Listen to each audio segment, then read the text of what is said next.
할렐루야. 우리 할렐루야 찬양대의 찬양과 신략단의 연주 하나님께서 기쁘게 받으신 줄로 믿습니다. 오늘 추수감사주일을 맞이해서 하나님 앞에 나와 예배드리는 우리 모든 성도님들의 심령에 늘 감사와 행복이 넘쳐나시기를 주님의 이름으로 축복합니다. 아라비안 나이트에 소개된 알리바바와 40인의 도둑이란 이야기가 있죠. 여기에 보면 주인공 알리바바가 어느 날 우연히 이 강도떼들이 웬 산 앞에서 무슨 주문을 외우니까 문이 쫙 열리면서 보물창고가 보이는 거예요. 안에는 각종 금은 보화가 가득한 거예요. 그때 이 도적떼들이 외웠던 주문이 뭐죠? 열려라 참깨, 오픈 세서미. 딱 그러니까 이제 쫙 열렸죠. 자, 그런데 우리 인생의 행복의 문을 여는 매직 워드, 주문이 있습니다. 뭘까요? 고맙습니다, 감사합니다 하는 말입니다. 우리 앞뒤 좌우에 계신 분들하고 좀 이렇게 인사하겠습니다. 고맙습니다, 감사합니다, 행복하세요. 이렇게.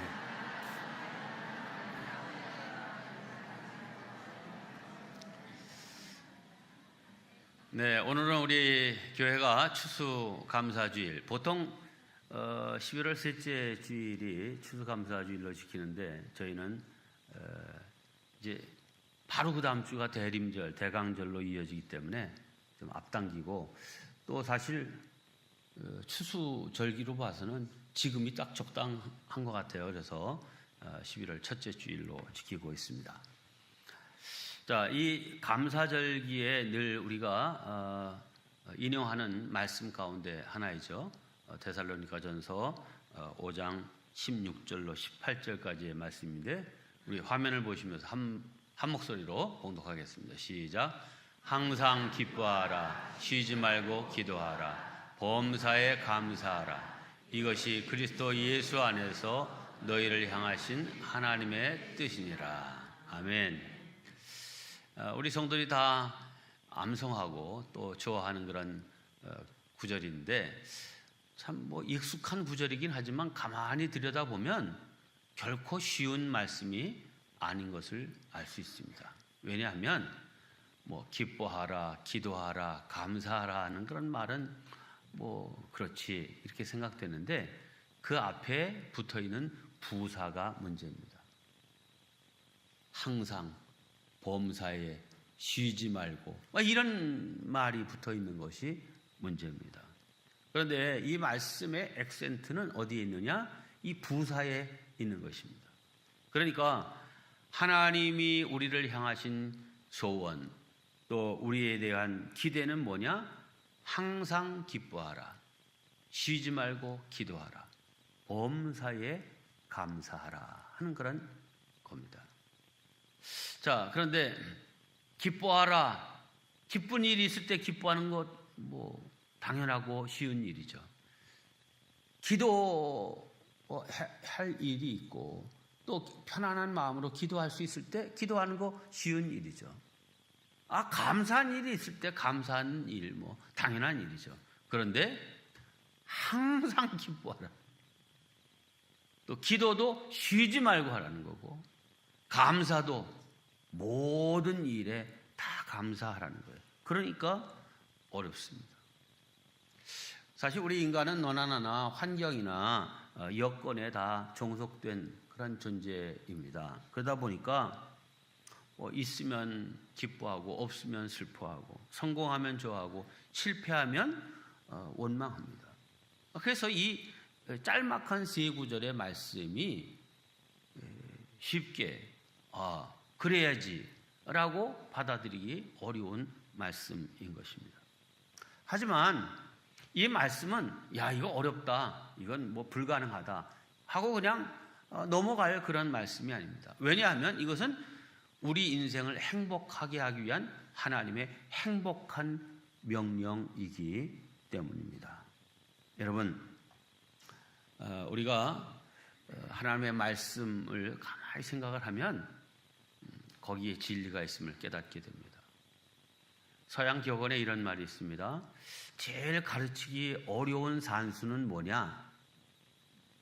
자기가 받은 복을 세어보는 것. 이게 제일 어려운 산수랍니다. 뭐 좋은 일, 뭐 기쁜 일, 행복한 일 이런 것들은 그냥 당연한 것처럼 이렇게 지나가요.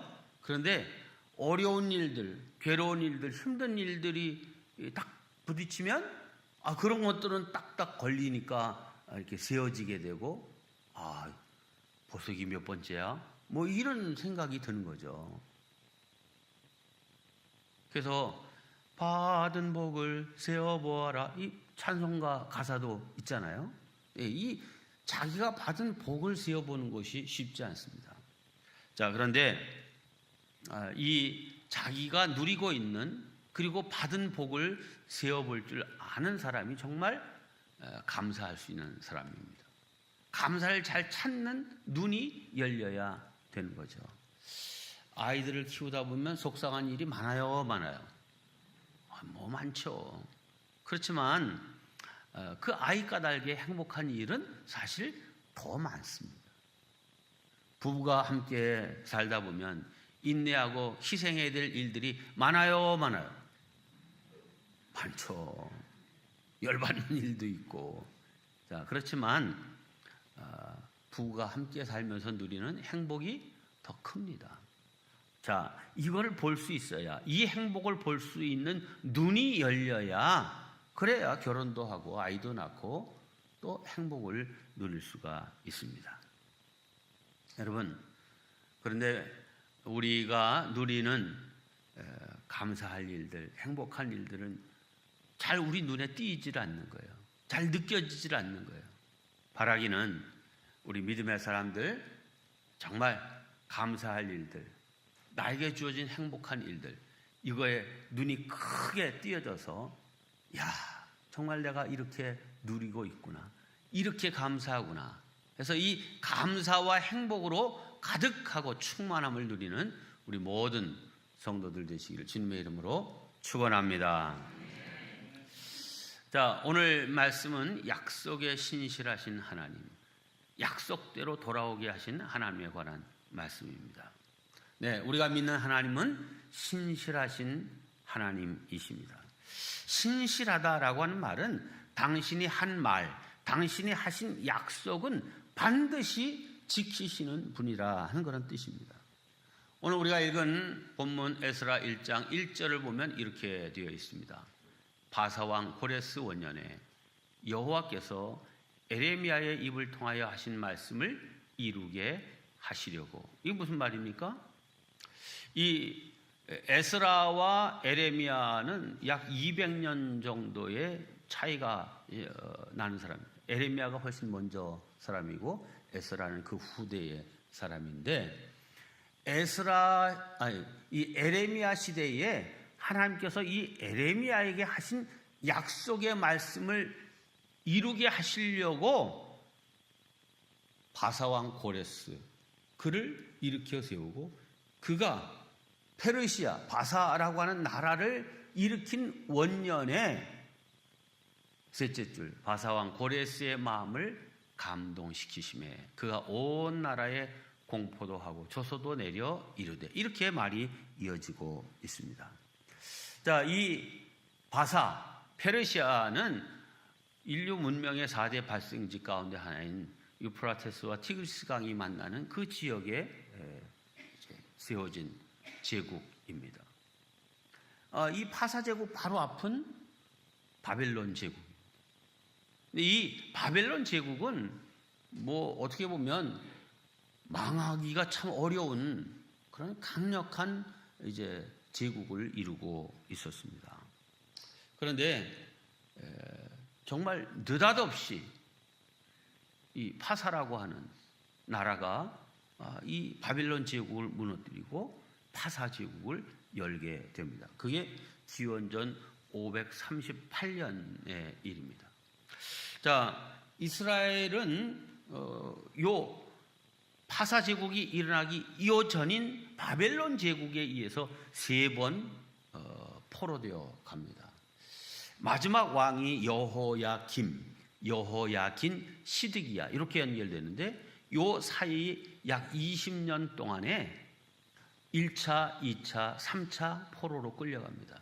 1차 때 포로로 끌려갔던 사람들이 우리가 잘 아는 다니엘과 그 세 친구들 같은 사람들입니다. 자, 그래서 3차 시드기야 때는 유다가 완전히 망하게 됐죠. 이렇게 유다가 망하게 된 까닭은 하나님과 맺은 언약을 저버리고 여러 우상을 섬기고 죄악을 저질렀기 때문입니다. 그래서 하나님께서는 이 이스라엘을, 유다를 심판하기 위해서 인생 채찍, 징계의 막대기로 어느 나라를 사용하셨느냐? 바벨론이라고 하는 나라를 사용하셔서 3차에 걸쳐서 유다 백성들을 다 바벨론으로 끌고 갔던 것입니다.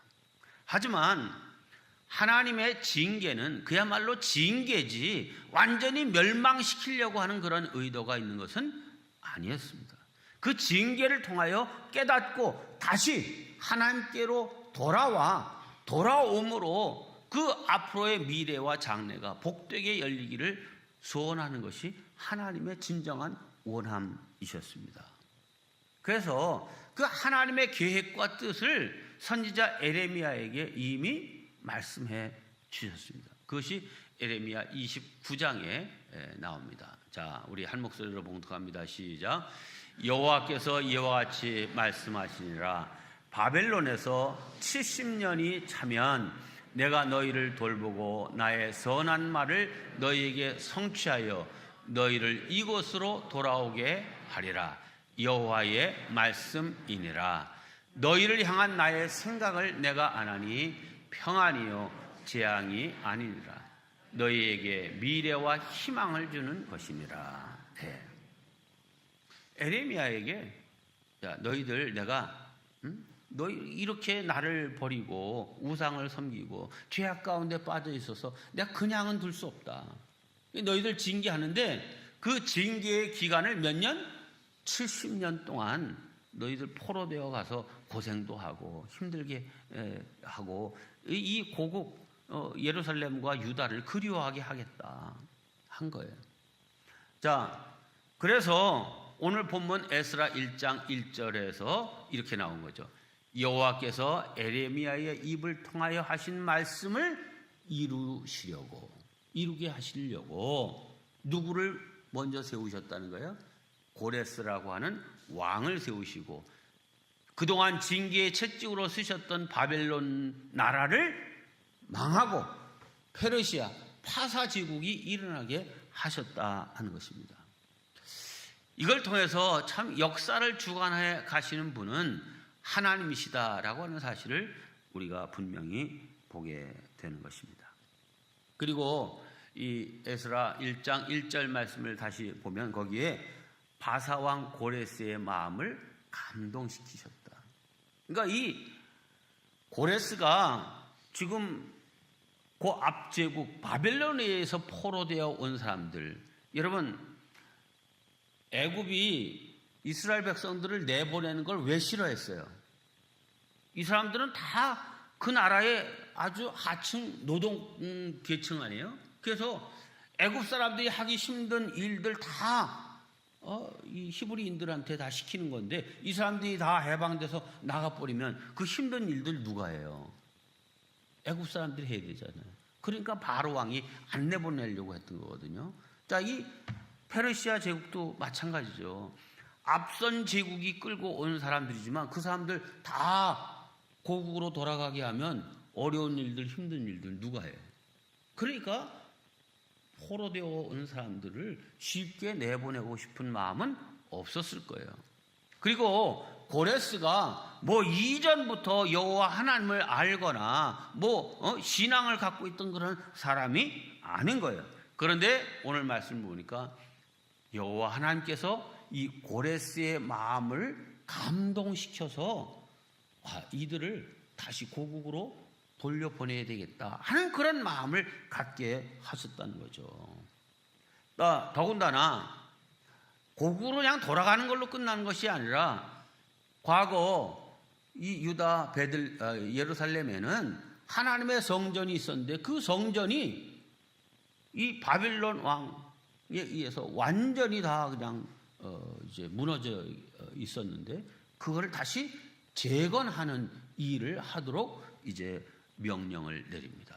그 조서를 이제 내리는데 그 조서의 구체적인 내용이 오늘 우리가 읽은 에스라 1장 2절로 4절까지 나와 있습니다. 자, 2절로 4절 말씀을 세 등분해서 이 조서의 내용이 세 가지로 구성되어 있는데 세 등분해서 하나씩 읽어보겠습니다. 시작. 바사왕 고레스는 말하노니 하늘의 하나님 여호와께서 세상 모든 나라를 내게 주셨고 나에게 명령하사 유다 예루살렘의 성전을 건축하라 하셨나니 이스라엘의 하나님은 참 신이시라. 자, 그 앞에까지만 놔둬보세요. 바사왕 고레스가 칙령을 내려서 이렇게 말합니다. 하늘의 하나님 여호와께서 세상 모든 나라를 내게 주셨다. 자, 지금 제국의 황제가 된 고레스가 내 힘이 세서 내가 유능해서 지금 바벨론 제국을 무너뜨리고 내가 파사 제국의 문을 열었다 이렇게 얘기해야 될 때인데 고레스가 말하기를 하늘의 하나님 여호와께서 그 여호와 하나님이 세상 모든 나라를 누구에게? 나 고레스에게 주셨다는 거예요. 그리고 자기에게 명령하셨다는 거예요. 아니, 황제에게 명령하는 사람이 누가 있어요? 황제가 세상으로는 제일 높은 사람 아니에요. 그러니까 명령하는 사람의 명령을 받는 사람이에요.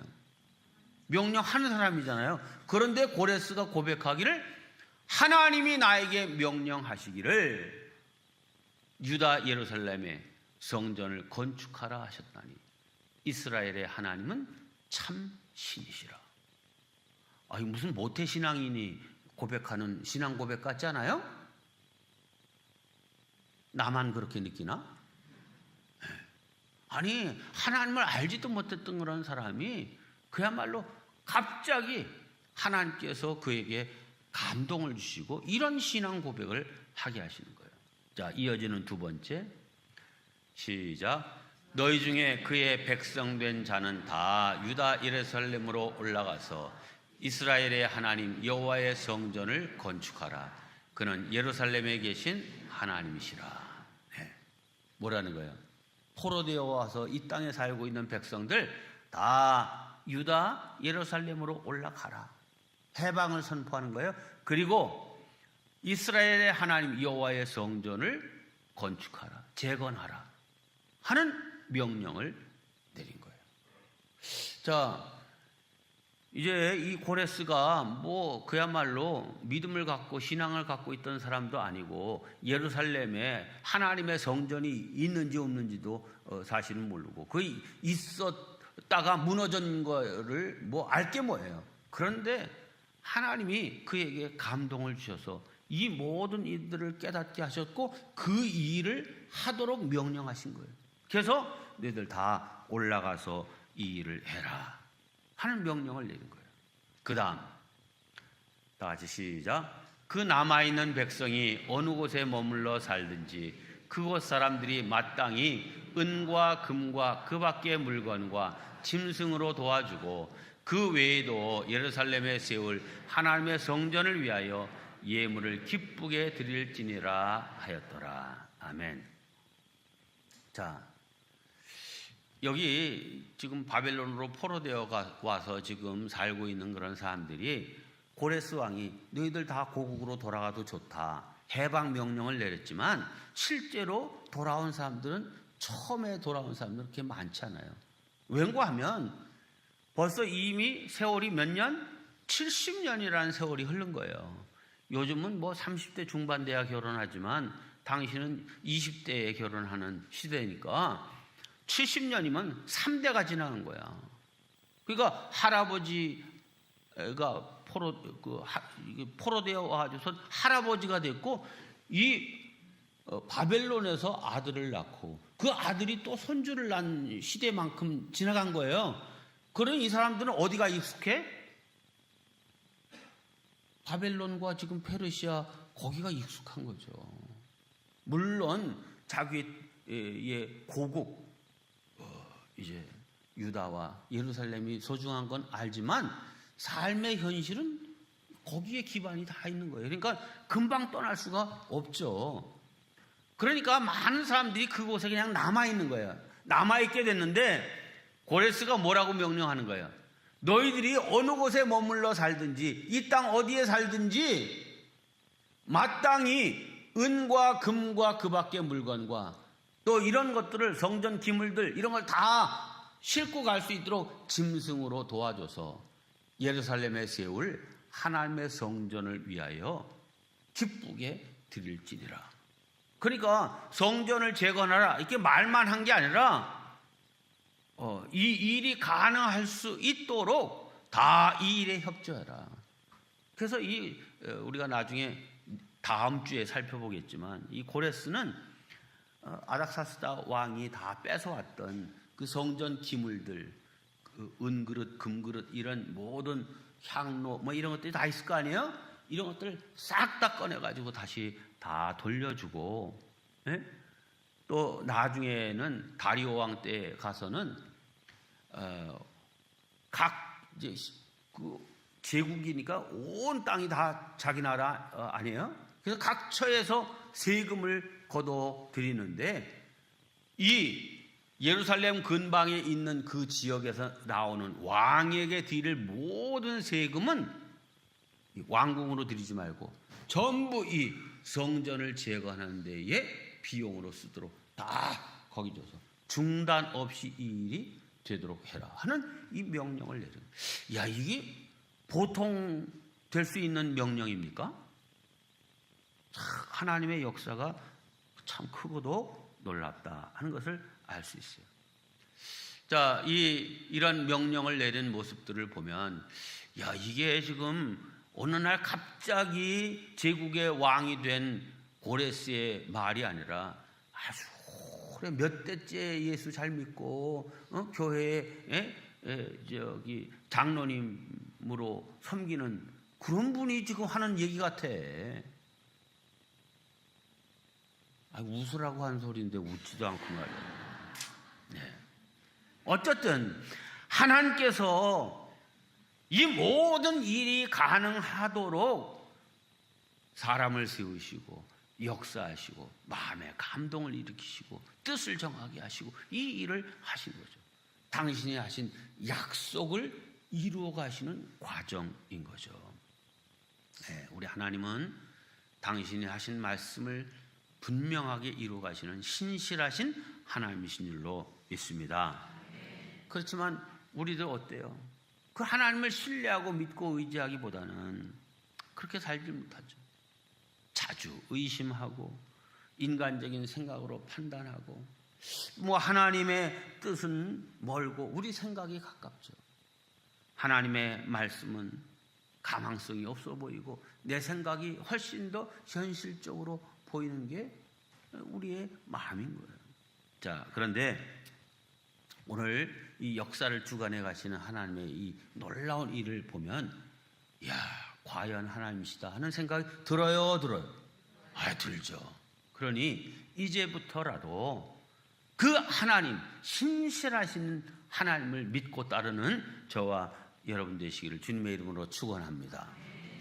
어제까지 아시아 태평양 경제협력체 APEC이 우리나라에서 열렸죠. 그래서 뭐 미국, 중국, 일본, 기타 여러 나라의 대통령들, 수상 또 각급 지도자들이 우리나라에서 와서 야, 세계의 역사를 움직여가는 사람들은 저 사람들이다 하는가 보다 하는 그런 생각이 들 정도 아니에요? 그런데 오늘 이 말씀을 가만히 보면 세계의 역사를 주관해 가는 사람들이 그들이 아니라 그들을 하나님이 도구로 사용하시고 그 배후에서 역사하시는 분은 여호와 하나님이시다는 사실을 우리는 깨닫게 됩니다.